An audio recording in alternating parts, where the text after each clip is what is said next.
Kerala and Karnataka, the glow of purity.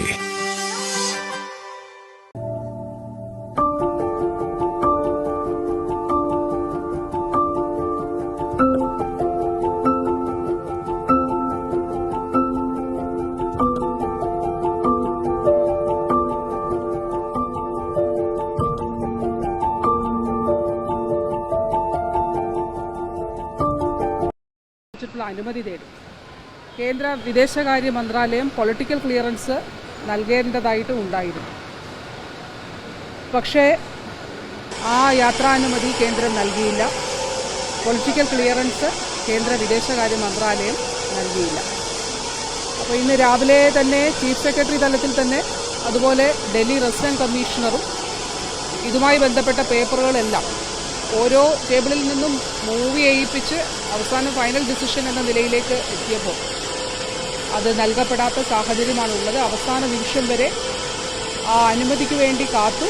അപ്പോൾ ഇവിടേക്കുള്ള യാത്രയിലും ഇത് അന്വേഷിക്കുന്നുണ്ടായിരുന്നു. ഡൽഹിയിലേക്ക് വിളിച്ച് അന്വേഷിക്കുന്നുണ്ടായിരുന്നു. റെസിഡന്റ് കമ്മീഷണർ മന്ത്രാലയവുമായിട്ട് കോൺടാക്ട് ചെയ്യുന്നുണ്ടായിരുന്നു. ചീഫ് സെക്രട്ടറി കേന്ദ്രവുമായിട്ട് ആശയവിനിമയം നടത്തുന്നുണ്ടായിരുന്നു. പക്ഷേ അവസാന നിമിഷം എങ്കിലും നമുക്ക് ആ അനുമതി ലഭിക്കുമെന്നുള്ളതാണ് പ്രതീക്ഷിച്ചത്. ഇവിടെ പറഞ്ഞതുപോലെ കുവൈറ്റിലുണ്ടായ ദുരന്തത്തിൽ ഏറ്റവും അധികം മരണപ്പെട്ടത് നമ്മുടെ ആളുകളാണ്, മലയാളികളാണ്. തീർച്ചയായിട്ടും 49 ഇന്ത്യക്കാർ മരണപ്പെട്ടിട്ടുണ്ട്. ഓരോ മരണവും വേദനിപ്പിക്കുന്നതാണ്. പക്ഷേ ഏറ്റവും അധികം കേരളത്തിൽ നിന്നുള്ള നമ്മുടെ സഹോദരങ്ങളാണ് മരണപ്പെട്ടത്. അവിടെ വിവിധ ആശുപത്രികളിൽ 3-4 ആശുപത്രികളിലായി അനേകം ആളുകൾ പരിക്കേറ്റ് ചികിത്സയിലാണ്. അതിതീവ്ര പരിചരണ വിഭാഗത്തിൽ ചികിത്സയിലുള്ളവരുണ്ട്. അവരുടെ കുടുംബങ്ങളൊന്നും അവർക്കൊപ്പം ഇല്ല. ഒരു ദുരന്തത്തിൻ്റെ മുഖത്ത്, മരണങ്ങളുടെ മുൻപിൽ, ദുഃഖത്തിൻ്റെ മുന്നിൽ, കണ്ണീരിൻ്റെ മുന്നിൽ കേരളത്തോട് ഇങ്ങനെയൊരു സമീപനം കേന്ദ്രം സ്വീകരിച്ചത് അത് തെറ്റായൊരു കാര്യമാണ്. അങ്ങേയറ്റം നിർഭാഗ്യകരം. ഒരു കാര്യം പറയാനായിട്ടുണ്ട്. ഇപ്പോൾ അവരുമായിട്ട് നിരന്തരമായിട്ട്, നമ്മുടെ ആളുകളുമായിട്ട് നിരന്തരമായിട്ട് ആശയവിനിമയം നടത്തിയിട്ടുണ്ട്. കേന്ദ്രത്തോട് നമ്മൾ ആവശ്യപ്പെട്ടത് ഇതാണ്. ഈ 49 പേർ മരിച്ചതിൽ 23 പേരുടെ മലയാളികളായിട്ടുള്ളവരെ ഡിക്ലെയർ ചെയ്തു ഒഫീഷ്യലി. ഒരാൾ കൂടി മലയാളിയാണ് എന്നുള്ളത്. പക്ഷേ അതിന് ഐഡൻറ്റിഫിക്കേഷൻ ഔദ്യോഗികമായിട്ട് നടത്തിയിട്ടില്ല. അപ്പോൾ ഈ ആശുപത്രികളിൽ ഉള്ളവരെ പോയി കാണുന്നതിനും അവർക്കൊപ്പം നിൽക്കുന്നതിനും അതോടൊപ്പം തന്നെ ഇന്ന് ഇവിടേക്ക് എത്തിക്കുന്ന, അല്ലെങ്കിൽ ഇന്ന് അവിടെ നിന്ന് പുറപ്പെടുന്ന വിമാനത്തിൽ ഉള്ള മൃതദേഹങ്ങൾ കൂടാതെ 1-2 മൃതദേഹങ്ങൾ കൂടി ഇനി കൊടുത്തുവിടാനും. അപ്പോൾ ഈ കാര്യങ്ങൾ അവിടെ നമ്മുടെ ആളുകൾ അവിടെ പ്രയാസപ്പെടുന്നുണ്ട്. നമുക്കത് മനസ്സിലാക്കാനായിട്ട് കഴിയേണ്ടതായിട്ടുണ്ടായിരുന്നു കേന്ദ്രത്തിന്. കാരണം വീട്ടിൽ നിന്നും നാട്ടിൽ നിന്നും ദൂരെ മറ്റൊരു രാജ്യത്ത് കഷ്ടപ്പെടുന്ന നമ്മുടെ സഹോദരങ്ങൾ, അവരുടെ വേദനയിൽ ഒരു സർക്കാർ ഒപ്പം നിൽക്കുന്നതിന് വേണ്ടിയിട്ട് ശ്രമിച്ചപ്പോൾ, അല്ല അതിനു വേണ്ടിയിട്ടാണ് സർക്കാരിൻ്റെ പ്രതിനിധിയെ അയക്കാൻ തീരുമാനിച്ചത്.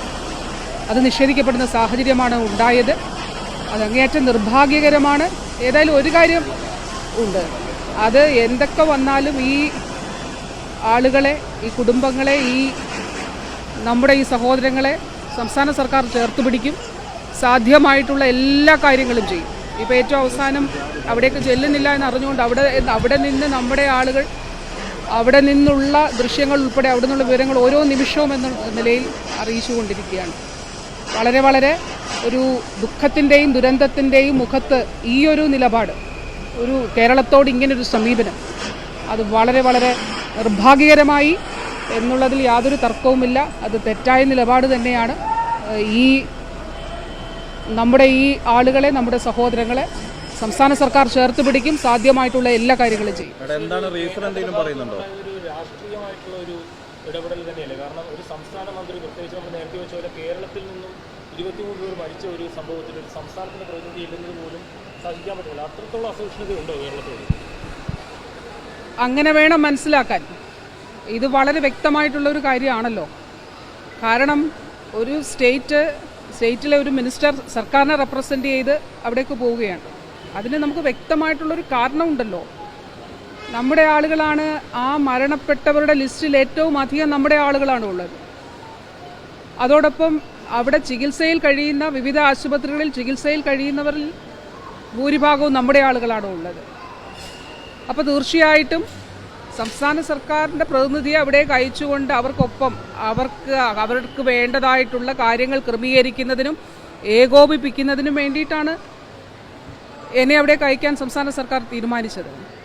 പക്ഷേ അത് നിഷേധിക്കപ്പെടുന്ന സാഹചര്യമാണ് ഉണ്ടായിട്ടുള്ളത്.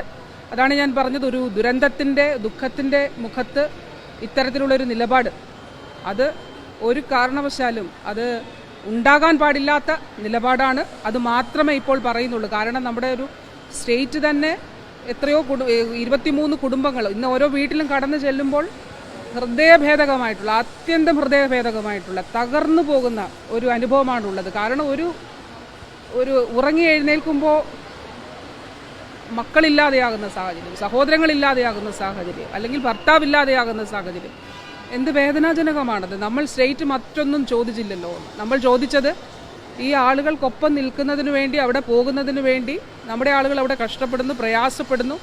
ഈ ദുഃഖത്തിൽ അവർക്കൊപ്പം നിൽക്കുന്നതിനും ഈ പ്രവർത്തനങ്ങൾ ഏകോപിപ്പിക്കുന്നതിനും വേണ്ടിയിട്ട് ഒരു അനുമതിയാണ് നമ്മൾ ചോദിച്ചത്. ആ അനുമതി നിഷേധിക്കപ്പെട്ടിരിക്കുകയാണ്. അങ്ങനെ ഒരു കാര്യവും പറഞ്ഞില്ല എന്നുള്ളതാണ് അതിലേറ്റവും വിചിത്രമായിട്ടുള്ള കാര്യം.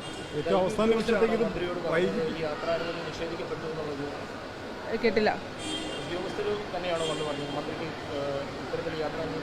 അതെ, കാരണം ഞാൻ ഇങ്ങോട്ട് ഉള്ള യാത്രയിൽ നിരന്തരമായിട്ട് ചീഫ് സെക്രട്ടറിയുമായി സംസാരിക്കുന്നുണ്ടായിരുന്നു. ചീഫ് സെക്രട്ടറി തന്നെ നേരിട്ട് ഇടപെട്ടുകൊണ്ട് കേന്ദ്രവുമായിട്ട് ആശയവിനിമയം, കേന്ദ്ര വിദേശകാര്യ സെക്രട്ടറിയുമായി സംസാരിച്ച് ഇതിന് അനുമതിക്ക് വേണ്ടിയിട്ട് ശ്രമിച്ചിരുന്നു. അപ്പോൾ ഏറ്റവും അവസാനം ഇവിടെ നമ്മുടെ ചെക്ക് ഇൻ സമയം കഴിഞ്ഞിരിക്കുകയാണ്. അതുവരെ നമുക്ക് കിട്ടുമെന്നുള്ളൊരു പ്രതീക്ഷയിലോ ആണ് നിന്നത് വാസ്തവത്തിൽ. അപ്പോൾ അത് കിട്ടില്ല എന്നുള്ളത് ഉറപ്പിച്ചു.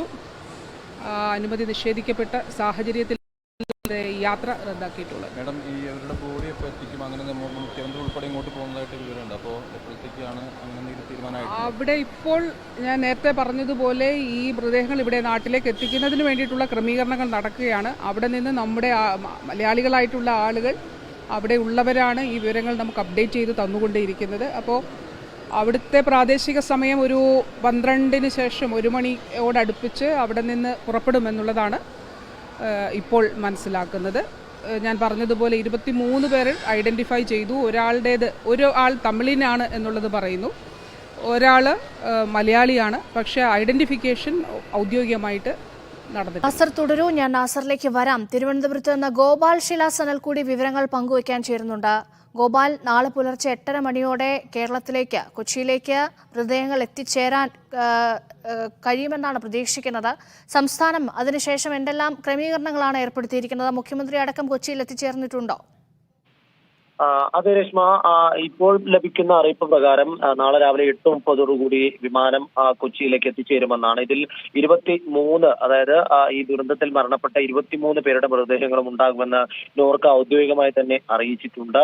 23 പേരെ ഈ മൃതദേഹവും ഏറ്റുവാങ്ങുന്നതിന് വേണ്ടി മുഖ്യമന്ത്രിയും മറ്റ് മന്ത്രിമാരും ഇങ്ങോട്ടേക്ക് നെടുമ്പാശ്ശേരിയിലേക്ക് പുറപ്പെട്ടിട്ടുണ്ട്. രാവിലെ അവർ നേരിട്ടെത്തിയായിരിക്കും മൃതദേഹം ഏറ്റുവാങ്ങുക. നേരത്തെ നാസർ പറഞ്ഞതുപോലെ തന്നെ ആരോഗ്യമന്ത്രി വീണ ജോർജ് കുവൈറ്റ് സന്ദർശനം നടത്താനുള്ളൊരു അന്തിമഘട്ടത്തിലേക്ക് വരെ തയ്യാറെടുപ്പുകൾ എത്തിയെങ്കിലും ചില സാങ്കേതിക പ്രശ്നങ്ങൾ മൂലം അത് റദ്ദാക്കപ്പെടുകയാണ് ഉണ്ടായത്. ഇപ്പോൾ ഇവരുടെ മൃതദേഹം എയർപോർട്ടിൽ എത്തിച്ചതിന് ശേഷം അതത് വീടുകളിലേക്ക് എത്തിക്കുന്നതിന് വേണ്ടിയുള്ള ആംബുലൻസുകൾ നോർക്ക തന്നെയാണ് സജ്ജീകരിച്ചിട്ടുള്ളത്. അത്തരത്തിൽ കൃത്യമായി തന്നെ അടിയന്തരമായി ക്രമീകരണങ്ങൾ പൂർത്തിയാക്കാനുള്ള ഒരു നിർദ്ദേശം നേരത്തെ മുഖ്യമന്ത്രി പിണറായി വിജയൻ നോർക്കയ്ക്ക് നൽകിയതായി അറിയിച്ചിരുന്നു. ഇത് പ്രകാരം നോർക്ക റൂട്ട്സിന്റെ ആംബുലൻസ് ഫ്ലീറ്റ് തയ്യാറായിട്ടുണ്ട്. മരണപ്പെട്ടവരുടെയും പരിക്കേറ്റവരുടെയും വിവരം സംബന്ധിച്ച ഈ എംബസിയിൽ നിന്ന് കൃത്യമായ വിവരം ലഭിക്കുന്ന മുറയ്ക്ക് ഈ അതാത് വീടുകളിലേക്ക്, ജില്ലകളിലേക്ക് മൃതദേഹങ്ങൾ കൊണ്ടുപോകും. കൂടാതെ തന്നെ എറണാകുളം ജില്ലാ കളക്ടർക്കാണ് ഇതിന്റെ ഏകോപന ചുമതല നൽകിയിട്ടുള്ളത്.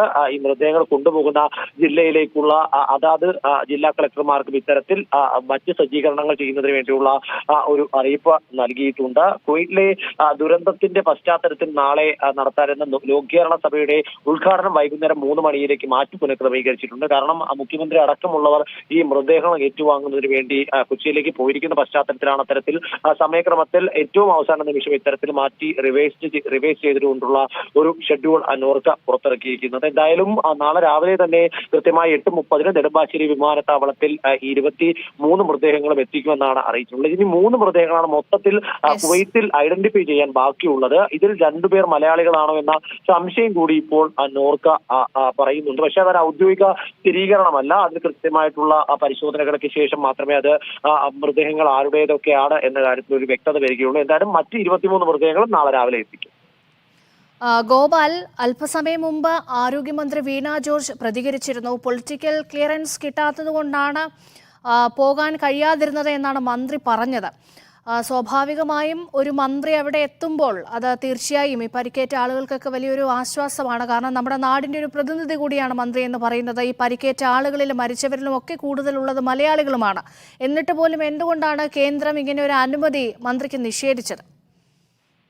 അക്കാര്യത്തിൽ ഔദ്യോഗികമായി ഒരു പ്രതികരണം വന്നിട്ടില്ല എങ്കിൽ പോലും ഇത് പൊളിറ്റിക്കൽ ക്ലിയറൻസിന്റെ പ്രശ്നം തന്നെയാണ് എന്നതാണ് കേന്ദ്ര സർക്കാരിന്റെ ഭാഗത്തു നിന്നുണ്ടായിരിക്കുന്ന അറിയിപ്പ് എന്നതാണ് നമുക്ക് മനസ്സിലാക്കാൻ സാധിക്കുന്നത്. ഔദ്യോഗികമായി തന്നെ സർക്കാർ ഇക്കാര്യം കേന്ദ്രത്തെ അറിയിച്ചിരുന്നു എന്നും എല്ലാ തരത്തിലുള്ള പേപ്പർ വർക്കുകളും ചീഫ് സെക്രട്ടറി തലത്തിലും റെസിഡൻസ് കമ്മീഷണർ തലത്തിലുമുള്ള എല്ലാ പേപ്പർ വർക്കുകളും കൃത്യമായി തന്നെ സമയബന്ധിതമായി തന്നെ അറിയിച്ചതുമാണ്. അവസാന നിമിഷം ഇത്തരത്തിൽ ഈ വിമാനത്താവളം വരെ എത്തി പോകുന്നതിന് മുൻപുള്ള മന്ത്രിയുടെ പ്രതികരണം എല്ലാം തന്നെ നമ്മൾ കണ്ടു. ഇനി യാത്ര തുടങ്ങുക എന്ന ഒരു ഇത് മാത്രമാണ് ബാക്കിയുണ്ടായിരുന്നത്. ആ ഘട്ടത്തിലാണ് അന്തിമഘട്ടത്തിൽ യാത്ര അനുവദിക്കാൻ കഴിയുകയില്ല എന്ന തരത്തിലേക്കുള്ള ഒരു നിലപാട് കേന്ദ്ര സർക്കാരിന്റെ ഭാഗത്ത് നിന്ന് ഉണ്ടാകുന്നത്. അതിൽ കൃത്യമായിട്ടുള്ള ഒരു അതൃപ്തി മന്ത്രി തന്നെ വ്യക്തമാക്കുകയും ചെയ്തു. കാരണം ഏറ്റവും അധികം പേർ 49 പേർ മരിച്ചിട്ടുള്ളതിൽ 23 പേര് മലയാളികളാണ്. ഈ മരണത്തിൽ അല്ലെങ്കിൽ ഈ ദുരന്തത്തിൽ ഏറ്റവും കൂടുതൽ അത് ബാധിക്കപ്പെട്ടിട്ടുള്ളത് കേരളത്തിനാണ്. അത്തരത്തിൽ ഉള്ള ഒരു സാഹചര്യത്തിൽ കേരളത്തിന്റെ പ്രതിനിധി എന്ന തരത്തിൽ ആ മൃതദേഹങ്ങൾ ഏറ്റുവാങ്ങുന്നതിനും മറ്റ് നടപടിക്രമങ്ങൾ പൂർത്തിയാക്കുന്നതിന് വേണ്ടി പോകേണ്ടിയിരുന്ന മന്ത്രിയുടെ യാത്ര തടഞ്ഞതിൽ സംസ്ഥാന സർക്കാരിന് മുഴുവൻ മൊത്തത്തിൽ ഒരു അതൃപ്തി ഉണ്ട് എന്നതാണ് നമുക്ക് മനസ്സിലാക്കാൻ സാധിക്കുന്നത്. ശരി, ഗോപാൽ ശിലാസനിലാണ് വിവരങ്ങൾ നൽകിയത്. MC നാസർ വിവരങ്ങൾ നൽകാൻ തുടരുന്നുണ്ട്. നാസർ, ഈ മൃതദേഹങ്ങൾ നാട്ടിൽ എത്തിക്കുന്നത് എങ്ങനെയെന്നത് സംബന്ധിച്ച് അന്തിമ തീരുമാനമായോ? അത് Indian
Kerala and Karnataka, the glow of purity.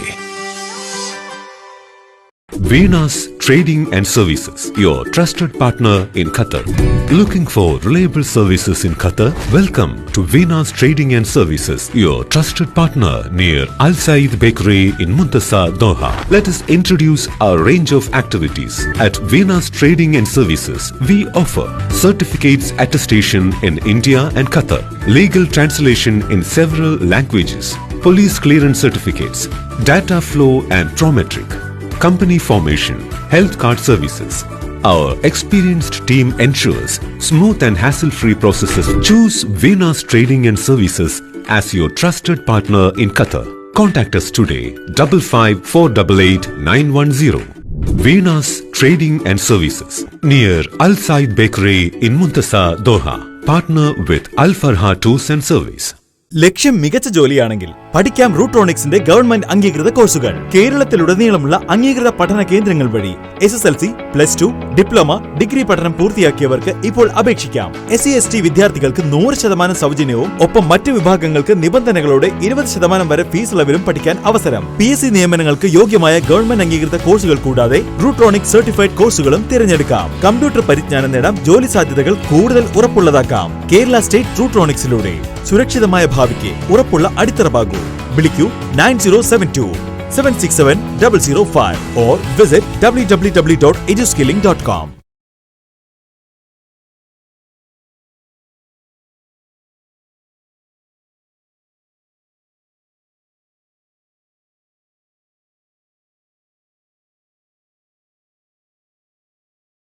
പള്ളികൾ, ചർച്ചുകൾ, അമ്പലങ്ങൾ, ശ്രേഷ്ഠ ഭാരത പൈതൃക മന്ദിരങ്ങൾ കാത്തിടാം നമ്മൾ ഒരു മനസ്സാൽ കാലമെങ്ങും പുലർത്തിടാം സൗഹൃദങ്ങൾ.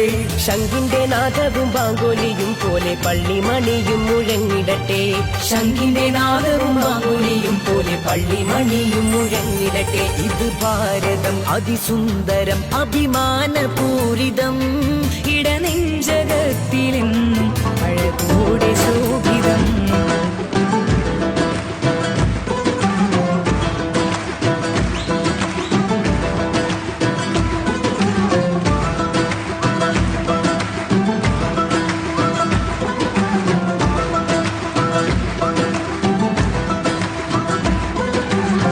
يا رب العالمين الله الله صل على طه الأمين الله الله في كل وقت وحين الله الله املأ قلبي باليقين الله الله ثبتني على هذا الدين الله الله واغفر لي والمؤمنين الله الله